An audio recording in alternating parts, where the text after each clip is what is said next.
Ada konspirasi mengenai masa lalu kita yang jika benar, begitu besar, begitu luas jangkauannya, tidak hanya akan mengubah jalannya sejarah manusia secara drastis, tetapi juga disembunyikan oleh kekuatan dunia selama beberapa generasi melalui fasilitasi peristiwa bendera palsu dan bahkan perang dunia. Sebuah realitas alternatif yang diklaim telah terbukti benar adalah rahasia yang ditemukan dan dicoba untuk diberikan kepada massa selama bertahun-tahun oleh beberapa pemikir terhebat namun juga paling dikucilkan di zaman kita. Sebuah konspirasi yang tidak hanya akan menjelaskan keberadaan bangunan-bangunan besar yang tak dapat dijelaskan di seluruh dunia kita tanpa penjelasan mengenai konstruksi, material, metodologi, atau usia sebenarnya. Sebuah teori yang tidak hanya akan menjelaskan tujuan masa lalu untuk piramida agung, tetapi juga tujuan pasti untuk pembangunannya, tujuan keberadaannya.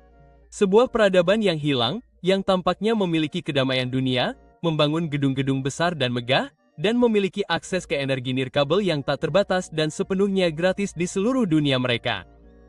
Dan meskipun klaim tersebut mungkin tampak bagi banyak orang sebagai fantasi belaka, dongeng, saya ingin menyajikan rangkaian peristiwa yang luas, serangkaian bukti yang signifikan, meskipun saat ini bersifat tidak langsung, yang jika semuanya akhirnya dikonfirmasi sebagai fakta, akan membuat Anda mempertimbangkan kembali seluruh dunia di sekitar Anda. Salah satu yang, meskipun Anda mungkin berada di sana hari ini, jika tempat yang hilang ini akhirnya berhasil diurai, dapat berubah selamanya. Telah lama ada klaim tentang dugaan banjir lumpur, peristiwa misterius yang terjadi jauh di masa lalu dalam sejarah bumi. Tetapi bagaimana jika banjir ini jauh lebih baru? Bagaimana jika melalui beberapa proses migrasi massal, peradaban ini digantikan begitu saja? Sebagian besar sejarah terhapus, dijahit bersama dengan potongan-potongan dari kronologi lain menjadi satu. Ini hanyalah salah satu teori. Apapun yang terjadi, bangunan-bangunan itu tidak berbohong. Apa yang mungkin terjadi pada peradaban ini, ada bukti signifikan dan cukup aneh untuk mendukung klaim tersebut tentang keberadaan mereka sebelumnya. Banjir dunia yang mungkin memusnahkan mereka. Banjir ini mendistribusikan kembali permukaan bumi yang sangat luas ke berbagai wilayah di planet ini. Dengan melakukan hal itu, banyak bagian dari warisan peradaban yang hilang ini terkubur, dan apa yang tersisa seringkali terendam sebagian dalam lumpur.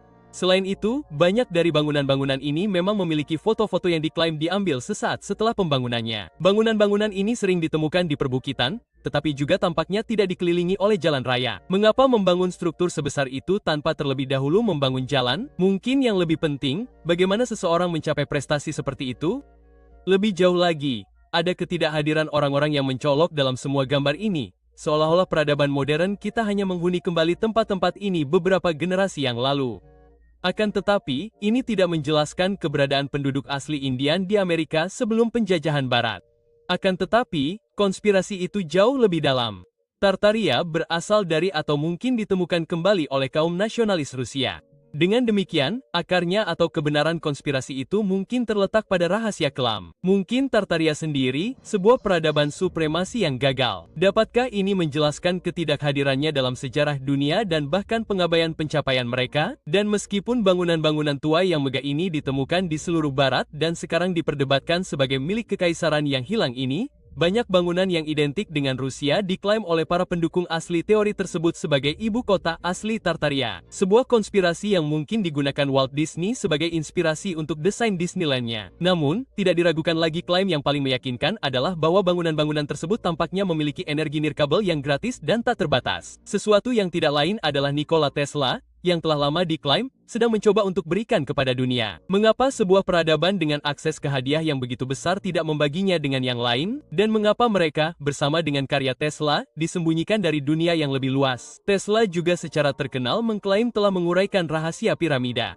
Dan dengan anomali yang baru ditemukan di bawah Khafre, mungkinkah piramida besar bersama dengan penemuan Tesla ada hubungannya dengan medan energi yang ditemukan di sekitar kita tetapi telah jelas tersembunyi? Yang diklaim tidak hanya memberi daya pada jalan-jalan Tartaria, lampu-lampunya, bangunan-bangunan, kendaraan udara, seluruh kekaisaran Tartarian. Medan seperti ionosfer mungkin dimanfaatkan untuk navigasi pesawat udara, ether, yang dengan menguasai polaritasnya memungkinkan perjalanan udara bebas dan tak terbatas. Mungkinkah UFO yang kita lihat saat ini merupakan bentuk lanjutan dari teknologi ini? Mungkinkah kita berada di garis depan dalam mengungkap sejarah yang hilang ini untuk selamanya? Terlepas dari itu, pertanyaannya tetap, mengapa, jika peradaban ini benar, ia disembunyikan dari dunia? Apakah ia jatuh ke dalam perangkap yang dibuatnya sendiri? Gagal dalam tanggung jawab mereka untuk memiliki bakat yang begitu kuat. Seolah-olah seluruh bab sejarah benar-benar berubah dan kemudian dijahit bersama untuk menyembunyikan rahasia yang memalukan. Sekali lagi, saya ngelantur. Kami menemukan kemungkinan dan memang bukti untuk kekaisaran Tartarian sangat meyakinkan. Bagaimana jika seluruh bab sejarah manusia adalah kebohongan? Sebuah kekeliruan yang dibuat untuk mengisi kekosongan dalam ingatan peradaban kita tentang masa lalu, yang karena alasan tertentu telah sepenuhnya terlupakan. Jika seseorang menyarankan, misalnya, bahwa ular purba seukuran Jurassic tidak punah pada akhir periode Cretaceous, tetapi terhindar dari nasib ini, mungkin bertahan hidup jauh ke dalam sejarah yang lebih baru. Apakah seseorang akan mencemooh saran tersebut, kemudian mengabaikan artefak berikut?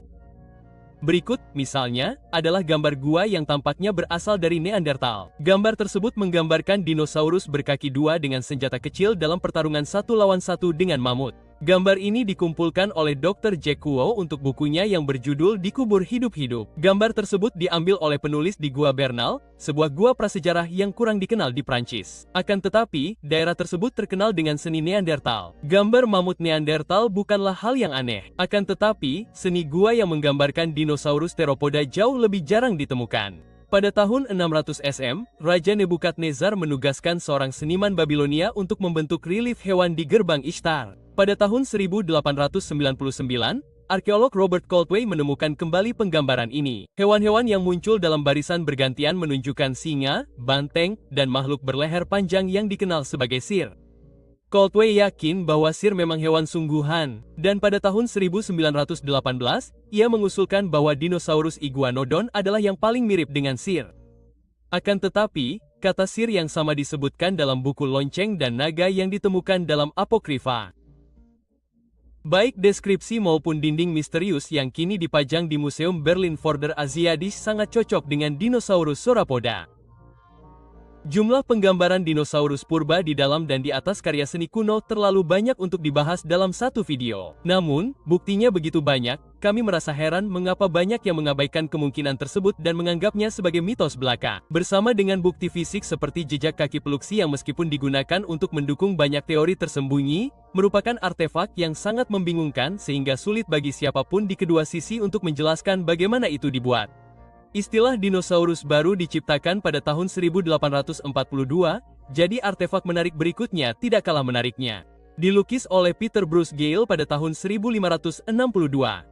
Lukisan itu, yang judulnya Hilang Ditelan Waktu, menggambarkan berbagai pemandangan dalam satu lanskap seolah-olah mencoba memberi kita jendela untuk melihat kejadian-kejadian pada saat karya seni itu disampaikan, yang dihuni oleh perang, kehancuran, dan juga berbagai hewan. Semuanya dalam beberapa bentuk perjalanan migrasi. Bukan hanya hewan, tetapi jelas juga populasi humanoid. Yang ditemani lagi oleh hewan yang tampak familiar, yang tampaknya telah mereka jinakkan dan tunggangi. Dikenal dalam legenda urban sebagai leher panjang, tubuhnya yang besar, sekali lagi secara luar biasa menyerupai sauropoda, sekelompok dinosaurus berleher panjang yang mirip dengan Brachiosaurus atau Apatosaurus.